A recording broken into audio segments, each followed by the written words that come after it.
Bradesco, entre nós, você vem primeiro. Olá, boa noite.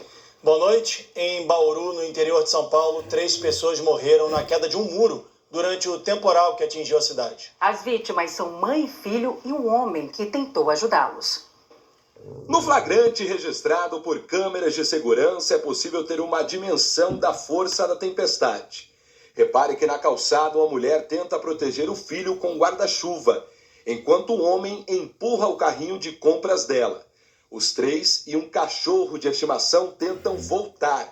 Assim que uma caminhonete passa, um muro desaba. Nenhum deles sobreviveu. Joyce Nascimento, de 33 anos, morreu de mãos dadas com o filho Luiz Otávio Nascimento, de 6. O homem que tentou ajudar mãe e filho vivia em situação de rua e ainda não foi identificado. Este eletricista mora em frente ao local da tragédia. Assim que ouviu o estrondo, ele correu para tentar ajudar. Aí pedi socorro pro vizinho, pro pessoal aqui também que trabalha aqui do lado. Aí todos vieram socorrer, né, e tirar os escombros, né? Mas aí avistamos que não tinha mais o que fazer. Pela manhã, funcionários da prefeitura retiraram os escombros. De acordo com a Defesa Civil, o muro era antigo e cercava este terreno onde uma obra está em andamento. A forte tempestade colaborou para o desabamento da estrutura. A obra está ok, porque a obra se inicia a 5 metros de distância do muro. E mesmo assim, todas as documentações necessárias serão levantadas. Segundo o IPMET, Centro de Meteorologia de Bauru, choveu 30 milímetros em apenas 15 minutos. Era o esperado para todo o mês de outubro. As rajadas de vento atingiram 70 quilômetros por hora. Outras regiões do interior paulista também foram afetadas pelos temporais. Em Tatuí, 8 pessoas ficaram feridas quando estilhaços de telhas se desprenderam das casas durante o temporal. Em São Roque, a chuva foi rápida, mas intensa. Os ventos de quase 100 km por hora arrancaram telhas e causaram quedas de árvores e galhos. Em Veracruz, a chuva durou 20 minutos e provocou estragos em diversos bairros, inclusive na zona rural. Árvores caíram com a força do vento e galhos foram arrancados. Na cidade de Oscar Bressani, casas foram destelhadas e residências ficaram sem energia. Uma estrutura de ferro caiu e atingiu 2 veículos. Ninguém ficou ferido. Veja agora outros destaques de hoje. Ministro de Minas e Energia diz que há falhas na agência reguladora que deveria fiscalizar e punir Enel por problemas no fornecimento de energia. Tripulação morre em queda de helicóptero que fazia buscas por avião que caiu em Minas Gerais. No Rio de Janeiro, laboratório investigado por falhas em testes de HIV em doadores de órgãos atendia mais de 10 unidades de saúde. Morre em São Paulo, aos 87 anos, o humorista Ari Toledo, ícone do humor brasileiro. Na reportagem especial, o recomeço das famílias israelenses que perderam parentes e moradias na invasão dos terroristas do Hamas.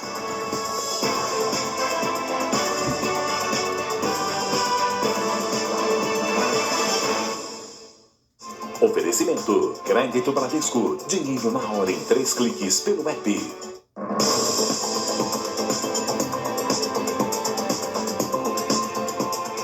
Pessoas morreram no temporal que atingiu a região metropolitana de São Paulo. As rajadas de vento chegaram a 180 km por hora, a maior marca já registrada desde que a medição começou a ser feita há 30 anos. Mais de 1.350.000 casas e estabelecimentos estão sem energia elétrica. Hoje foi dia de calcular os estragos e reparar os danos causados pela chuva forte e pelo vendaval. Na região metropolitana de São Paulo, diversas casas ficaram sem parte dos telhados. O que a senhora encontrou quando chegou? A minha casa destelhada, o meu forro no chão, a caixa d'água lá na frente, as tampas, os meus cachorros todos em cima das telhas que tinham aqui. Moradores de várias regiões gravaram vídeos que mostram a força do temporal. Os ventos atingiram 108 quilômetros por hora. a maior velocidade já registrada na região metropolitana de São Paulo. Aqui em Cotia, muitos pedestres foram pegos de surpresa e buscaram abrigo neste ponto de ônibus. Mas o muro de um terreno desabou. 4 pessoas foram atingidas, 2 morreram. Este vídeo foi gravado por moradores da região logo depois do desabamento. Na hora veio um vento muito forte atrás do ponto e as placas começaram a voar. E aí o rapaz do churrasco estava parado tentando salvar o churrasco dele. Aí eu falei, não, moço, fica aí não. Aí eu entrei no ônibus, aí eu pedi pro motorista nem andar com o ônibus, que eu tava com medo. E não vi mais nada. Muita escuridão e vento, muito vento, muito vento. A queda de árvores também provocou mortes na capital e na Grande São Paulo. Uma das vítimas foi atingida por troncos na cidade de Diadema, na região metropolitana. Outra participava de uma feira livre, dentro de um condomínio na Zona Sul. Ao menos 386 árvores não resistiram ao vendaval e caíram em cima de casas, ruas e sobre a fiação elétrica. Vários postes também foram derrubados pelo vento. Mais de 160 semáforos pararam de funcionar depois do temporal. Clientes de um shopping na zona sul da capital registraram o desespero de um motorista que tentava desviar dos destroços. Eram pedaços do forro e da fachada que se desprenderam. A chuva forte também provocou transtornos nos aeroportos. 8 voos foram cancelados em Cumbica, em Guarulhos, e em Congonhas, na Zona Sul. A situação já foi normalizada. Em São Bernardo do Campo, moradores registraram um momento em que pequenas explosões aconteceram num condomínio durante a chuva. Ao todo, mais de 2 milhões de casas e estabelecimentos comerciais ficaram sem luz por causa do temporal.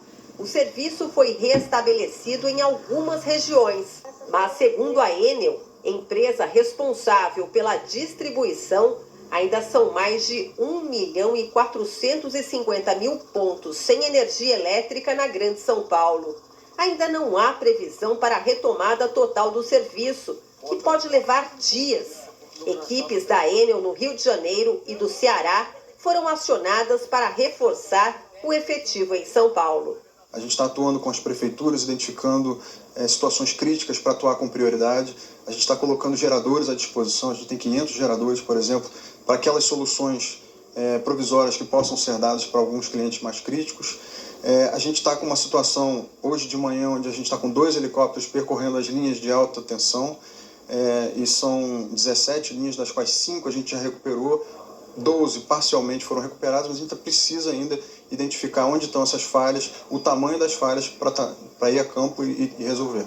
Por causa da falta de energia, o abastecimento de água também foi comprometido em algumas regiões. A orientação é para que a população evite o desperdício. Agora vamos conversar ao vivo com a repórter Ingrid Gribel, que atualiza a situação na região metropolitana de São Paulo. Várias regiões ainda estão sem energia elétrica por causa do temporal. Ingrid, boa noite para você. Boa noite, Salsi. Boa noite a todos que acompanham agora o Jornal da Record.